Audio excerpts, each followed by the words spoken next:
নিঃশ্বাস ছেড়ে বলছেন, বাবা আমাদের যেন দম বন্ধ হয়ে গিয়েছে, কাকে কি বলবি না বলবি, কি হবে না হবে।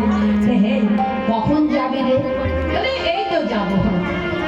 তুলসী একটু বনে গিয়েছে তো, তুলসী এলেই আমরা সবাই মিলে যাবো। কিন্তু দেখ চিন্তা করছি এই বাড়ি থেকে বের হবো কেমন করে। এই বাড়ি থেকে বের হওয়াটাই বড় কষ্ট।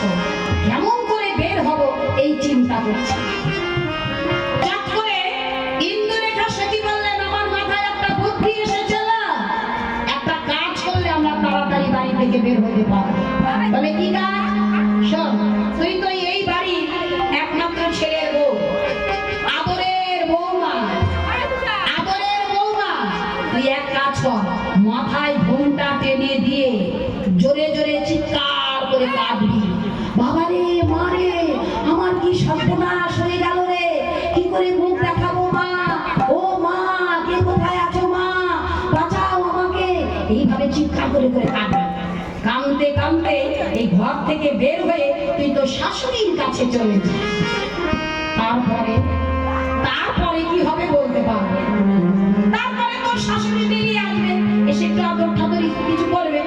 তারপরে এক কাজ করবি, তারপরে তুই মনে মনে স্মরণ করবি, হে গোবিন্দ আমার কি হয়েছে আমি জানি না, তাই আমি কেন কাঁদছি, আমার কি হয়েছে তুমি একটু আমাকে বলাও। তুমি যা বলবে ওই কথাটাই যেন সত্যি কথা হয়ে যায়।